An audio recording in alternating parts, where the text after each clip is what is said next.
Movie की starting हम देखते हैं टॉक शो की होस्ट मोनिका को, जो पिछले साल हैलोवीन की रात हुए मैसेकर की इकलौती सर्वाइवल का इंटरव्यू ले रही थी। वो सर्वाइवल बुरी तरह से डिसफिगर्ड हो चुकी थी। उस मैसेकर का किलर था आर्ट, जो खुद भी मारा गया। पर मोनिका उसे बताती कि उसकी बॉडी अगले ही दिन मॉर्ग से गायब हो गई, जिस पर उस सर्वाइवल का कहना था कि उसने खुद उसे अपनी आंखों के सामने मरते हुए देखा था। लेकिन हम देखते हैं कि ये इंटरव्यू खुद आर्ट भी देख रहा था। वो खुद को मैसी समझता है और टीवी की ऐसी तैसी कर देता है, और वो अपने औजार गार्बेज बैग में भरकर वहाँ से चल देता है।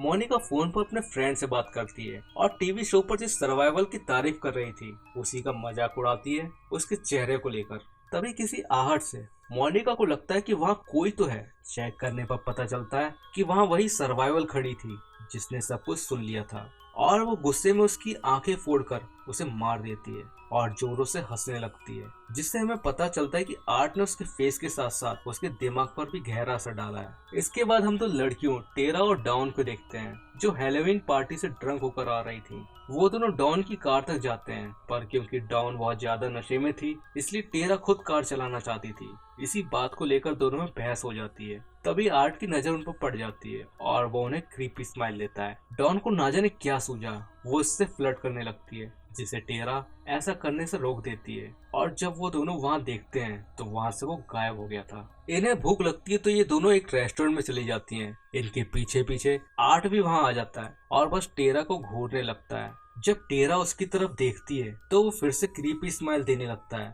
जो कि वाकई में बहुत ही ज्यादा डरावनी थी, इतनी कि टेरा उसे देखकर शॉक रह जाती है। नशे में डॉन उसके पास जाती है, लेकिन वो सिर्फ और सिर्फ टेरा को घूर रहा था। डॉन जबरदस्ती उसके साथ सेल्फी लेती है। उस रेस्टोरेंट का वर्कर उससे ऑर्डर लेने आता है, लेकिन वो उसके तरफ भी ध्यान नहीं देता और सिर्फ टेरा को घूर रहा था। टेरा का डर अब और भी ज्यादा बढ़ चुका था। वो बस किसी तरह वहाँ से निकलना चाहती थी। तभी आर्ट टेरा के पास जाकर उसे एक रिंग देता है। वो सोचती है कि आर्ट नाइस बिहेव करने की कोशिश कर रहा है। आर्ट वॉशरूम जाता है और ये दोनों अपना पिज्जा खा रहे होते हैं, पर आर्ट की हरकतों से परेशान एक वर्कर उसे बाहर निकाल देता है। टेरा और डॉन जब वापस अपनी कार के पास जाती हैं तो वो देखती कि उनके कार का टायर पंचर है।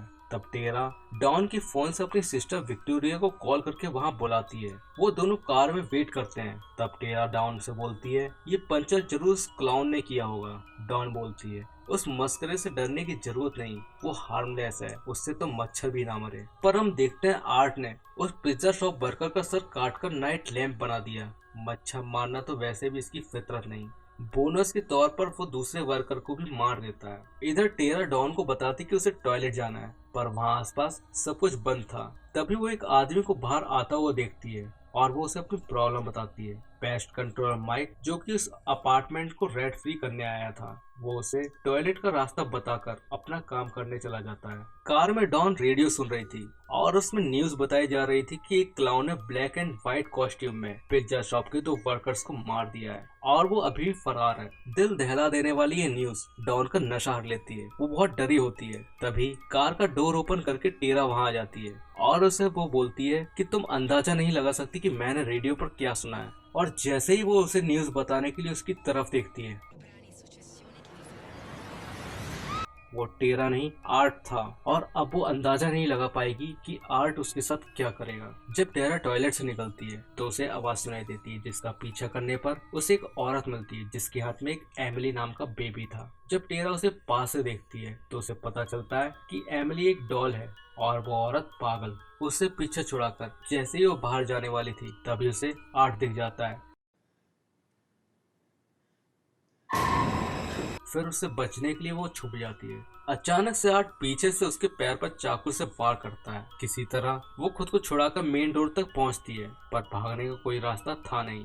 आर्ट ने डोर को लॉक कर दिया था। उससे बचने के लिए वो ऊपर जाती है। यहाँ उसे माइक दिख जाता है और वो उससे हेल्प मांगती है, मगर उसने ईयरफोन लगा रखे थे इसलिए उसे टेरा की आवाज सुनाई नहीं देती। आर्ट उसके पीछे आ जाता है और उसे अपने साथ ले जाकर बेहोश कर देता है। जब उसे होश आता है तो वो खुद को एक चेयर से बंधा हुआ पाती है। आर्ट उसके पास एक वेपन लिए बैठा था। टेरा को लगा कि अब वो उसे वेपन से मारेगा, पर वो उसे डरा रहा था। इसके बाद आर्ट एक आरी लाकर उसकी गर्दन पर रख देता है, लेकिन वो आरी उसके लिए नहीं थी।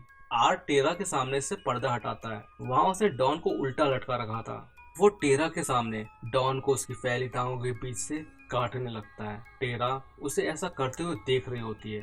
धीरे धीरे वो उसे पूरी तरह बीच में से काट देता है। टेरा खुद को बचाने की कोशिश करती है। वो उस चेयर को तोड़कर खुद को आजाद कर लेती है और वहां से भाग जाती है।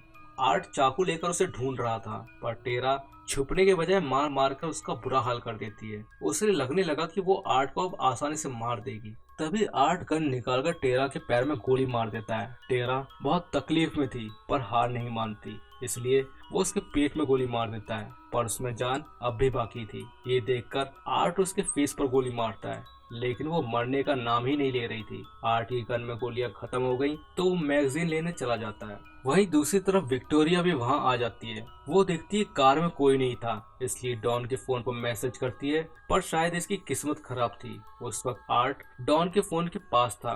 वो मैसेज पढ़ लेता है और उसे अपार्टमेंट के पीछे वाले दरवाजे से अंदर आने को बोलता है। इसके बाद वो टेरा के पास जाता है, लेकिन उससे पहले डॉन के साथ एक सेल्फी लेता है, क्योंकि रेस्टोरेंट में डॉन ने भी उसके साथ सेल्फी ली थी। फिर टेरा के पास जाकर उसके चेहरे पर पूरी मैगजीन खाली कर देता है। पेस्ट कंट्रोलर माइक अपने कोवर्कर को फोन करता है, तभी पीछे से आर्ट एक हथौड़ा उसके सर पर मारता है और उसका फोन भी तोड़ देता है। अब हम उसी पागल औरत को आर्ट के सामने देखते हैं। आर्ट एमिली को गोद में लेकर बैठा था। वो उसकी माँ बनने की एक्टिंग करती है और आर्ट भी दूध पीते बच्चे की तरह एक्ट करता है। इधर विक्टोरिया भी अंदर पहुंच गई और डॉन को कॉल करती है। फिर वो डॉन के फोन की आवाज का पीछा करते हुए डॉन तक पहुंच जाती है। उसे इस हालत में देखकर उसके होश उड़ जाते हैं और वो वहां से भागने लगती है। तभी उसे किसी के चिल्लाने की आवाज सुनाई देती है। उसे वो आवाज टेरा की लगती है और वो उसे बचाने के लिए जाती है, लेकिन तभी वो पास ही पड़ी एक औरत को देखती है जिसके बॉडी पार्ट्स और स्कैल्प आर्ट ने निकाल लिए थे। लेकिन सवाल ये है कि उसने उनका किया क्या, और जब ये औरत यहाँ है तो एमिली के पास कौन है? वो था आर्ट, जिसने स्कैल्प और बाकी बॉडी पार्ट्स अपने ऊपर लगा लिए थे। उसे देखकर विक्टोरिया वहां से भाग जाती है और आर्ट उसका पीछा करता है। वो छुप जाती है पर आर्ट उसे देख लेता है, लेकिन कुछ किए बिना वहां से चला जाता है, क्योंकि बाहर से उसे किसी की आवाज आई थी। वो माइक का कोवर्कर था जो अपार्टमेंट के अंदर आ चुका था। आर्ट उसके सर में एक चाकू घुसा देता है और दूसरे से उसका गला काट देता है। विक्टोरिया वहां से निकलकर भागने लगती है, लेकिन आर्ट उस ट्राइसिकल पर उसका पीछा करता है। वो छुप छुप कर आगे बढ़ती है, लेकिन आर्ट उसे ढूंढ लेता है और उसका दम घोटकर उसे मारने की कोशिश करता है, लेकिन विक्टोरिया उस पॉलीथीन को फाड़ देती है। विक्टोरिया के सामने एक कील पड़ी थी, जिसे उठाकर वो आर्ट के पैर में घुसा देती है। फिर वो वहां से भागने लगती है। दूसरी तरफ हम देखते हैं माइक जिंदा था और उसे विक्टोरिया की चीख सुनाई देती है। विक्टोरिया चिल्लाई क्योंकि उसे टेरा मिल गई थी जिसे आर्ट ने डेकोरेट कर रखा था। वो उसके पास बैठकर रो रही थी। तभी आर्ट वहां पहुंच जाता है। वो एक चैन से विक्टोरिया को मारने लगता है, जिस पर उसने कई सारे शार्प ऑब्जेक्ट्स लगा रखे थे। वो कई सारे हमलों से उसे घायल कर देता है। तभी वहां आ जाता है माइक और उस पर पीछे से वार करके उसे बेहोश कर देता है और विक्टोरिया को साथ लेकर वहां से निकल जाता है। एक रूम में पहुंचकर डोर क्लोज करके वो पुलिस को इन्फॉर्म कर देता है। इसके बाद वो वहां से निकलने की बहुत कोशिश करता है, लेकिन वो दरवाजा भी लॉक था। जब वो लॉक तोड़ने के लिए कुछ ढूंढ रहा था, तभी आर्ट वहां आकर उसे मारकर गिरा देता है और उसका सर कुचल देता है। विक्टोरिया एक रॉड से लॉक तोड़ देती है। तभी आर्ट उसे पकड़ लेता है, पर वो आर्ट की आंख में कुछ मारकर वहां से निकल जाती है। किसी तरह वो एक गैराज में चली जाती है और आर्ट पर हमला करने के लिए उसके आने का वेट करती है। तभी उसे पुलिस का सायरन सुनाई देता है। दरवाजे से बाहर देखने पर उसे आर्ट दिखता है, जो कि एक ट्रक से वो गेट तोड़कर उसे कुचलने वाला था। वो बचने की कोशिश करती है, पर आर्ट उसे टक्कर मार देता है। वो ट्रक से उतरकर उसके पास जाता है। तभी वहां पुलिस आ जाती है और आर्ट को अरेस्ट करने की कोशिश करती है, पर वो उन सबके सामने वहां खुद को गोली मार लेता है। विक्टोरिया का चेहरा देखकर पुलिस वाले समझ जाते हैं आर्ट इसका चेहरा खा रहा था, पर वो हैरान थे कि विक्टोरिया अब भी जिंदा है। आर्ट की डेड बॉडी मॉर्ग में जाती है एक एग्जामिनर के पास। वो जैसे ही बैग खोलता है, ऐसा लग रहा था जैसे वो उसे ही देख रहा हो। तभी वहाँ कुछ होने लगता है और आर्ट उस एग्जामिनर को पकड़कर मार देता है। इसके पार्ट 2 की स्टोरी में हम यहीं से इसके आगे का सीन देखते हैं। इसके बाद हमें एक साल बाद का सीन दिखाया जाता है, जब एक पेशेंट को हॉस्पिटल से डिस्चार्ज किया जा रहा था। वो विक्टोरिया ही थी जो इतने सब के बाद भी जिंदा बच गई। लेकिन जैसे ही हमें इसका चेहरा दिखाया जाता है तो हमें पता चलता है कि वो विक्टोरिया ही थी जिसका इंटरव्यू मोनिका स्टार्टिंग में ले रही थी और उसने मोनिका को मार भी दिया था। यानी कि मूवी में जिस मैसेकर के बारे में बताया गया, इसमें हमने वही देखा। और जो स्टार्टिंग में मोनिका को मारते हुए दिखाया गया वो इसके बाद हुआ, मतलब जब इसका यहाँ से इंटरव्यू के लिए जाना होगा तब। और यहाँ पर ये मूवी एंड हो जाती है। इसका सेकंड पार्ट चैनल पर अपलोडेड है, उसे भी चेक कर लीजिए।